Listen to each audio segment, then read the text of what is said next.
Nouveau numéro de reporter sur France 24, direction Hong Kong, où la répression chinoise s'abat implacablement sur tous les opposants au régime de Pékin. La loi sur la sécurité nationale imposée sur le territoire de cette région administrative spéciale chinoise ne laisse plus aucune place à la liberté d'expression. Pour certains opposants, la seule voie possible désormais est celle de l'exil. On retrouve en duplex à New Delhi Antoine Védéier dans le reportage que nous allons voir dans un instant. Antoine, vous allez nous faire découvrir le voyage sans doute, sans retour d'une adolescente. À seulement 15 ans, elle a décidé de quitter sa famille et son pays car elle est déjà passible d'une peine de prison. Et ils sont des centaines de jeunes dans ce cas, Antoine. Oui, depuis l'instauration de la loi sur la sécurité nationale à Hong Kong il y a un an, les autorités hongkongaises font la chasse à tous ceux qui ont participé activement aux manifestations pro-démocratie de l'été 2019. Et on le sait, ce mouvement, il a essentiellement été porté par la jeunesse hongkongaise et aujourd'hui, c'est elle qui en fait les frais. Ils sont nombreux, les jeunes hongkongais, aujourd'hui à être poursuivis par la justice, à être en prison. Je pense notamment aux plus célèbres d'entre eux, Joshua Wong ou encore Agnès Cho, les leaders du mouvement pro-démocratie. Mais ces figures ne sont pas les seules à être inquiétées aujourd'hui par la justice hongkongaise. Et beaucoup de jeunes se sentent en sursis. Et c'est pour échapper à des poursuites qu'ils décident aujourd'hui, malgré leur jeune âge, de quitter Hong Kong. Alors on va découvrir ça dans votre reportage. Hong Kong, le choix de l'exil. Un sujet France 24 signé Antoine Védéier.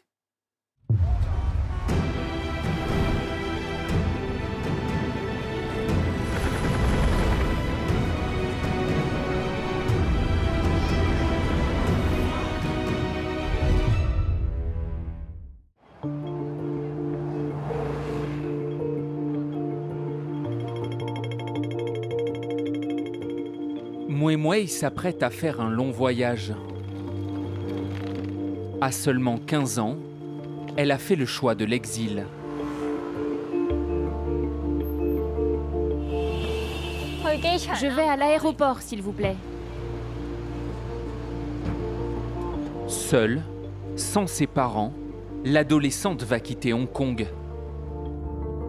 Et ce n'est pas un voyage comme un autre, c'est une fuite.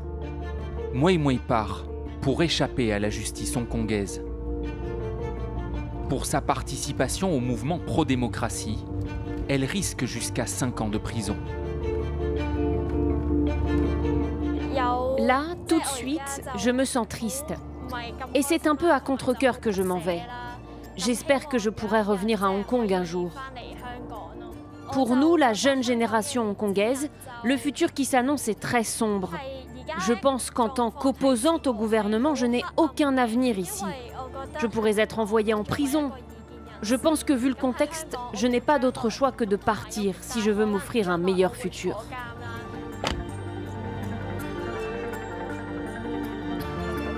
Au bout du trajet, une nouvelle vie l'attend. Mui Mui part pour l'Angleterre.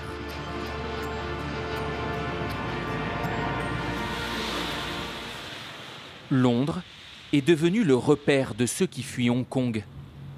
Depuis le début de l'année, plus de 27 000 Hongkongais ont déjà déposé une demande de visa. Dans l'ancienne puissance coloniale, ils bénéficient d'un statut particulier qui leur permet de s'y installer pendant 5 ans et d'obtenir à terme la nationalité britannique. Parmi ceux qui ont trouvé refuge ici, beaucoup de manifestants qui veulent échapper à des poursuites, comme ce jeune homme de 21 ans.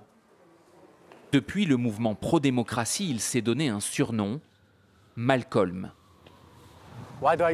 Pourquoi je me fais appeler Malcolm? En hommage à Malcolm X. Pour moi, si l'on veut vaincre le Parti communiste chinois, tous les moyens sont bons. On doit tout essayer.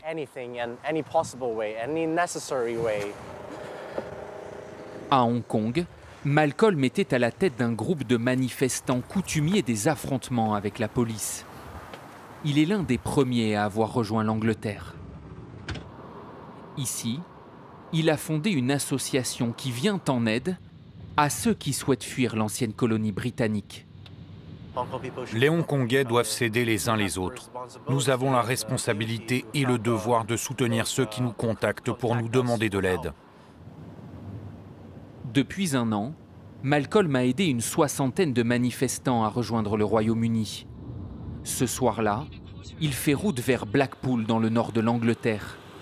C'est là qu'il a installé le siège de son association, financée par de riches donateurs hongkongais. Voici notre quartier général de Blackpool. On en a un autre à Londres et on aura sûrement bientôt d'autres locaux ici dans le futur. C'est depuis cet appartement que Malcolm a organisé et financé la fuite de Mui Mui, la jeune manifestante de 15 ans. Au téléphone, il va pouvoir la voir pour la première fois depuis qu'elle est arrivée à Londres. Hello. Alors, comment ça va? Pas très bien, j'ai pas le moral. C'est normal, tu viens juste d'arriver. Il faut que tu prennes tes repères. À son arrivée à l'aéroport, Mui Mui a déposé une demande d'asile politique. Parce qu'elle est mineure, elle a été placée dans une famille d'accueil anglaise. Si je pouvais être avec vous, la situation serait complètement différente. On serait entre Hongkongais, je me sentirais mieux. Là, les gens qui s'occupent de moi ne me comprennent pas. Je pense qu'ils ne sont pas d'accord avec ma décision. Ils me disent que j'étais trop jeune pour partir et que je devrais écouter les adultes. Dans cet appartement vivent une dizaine d'anciens manifestants qui, comme Mui Mui, ont fait le choix de quitter Hong Kong. Parmi ces exilés, certains soutiennent désormais ouvertement l'indépendance de leur territoire. Pour cette prise de position à Hong Kong, ils seraient envoyés en prison. Alors, devant notre caméra, ils préfèrent rester anonymes.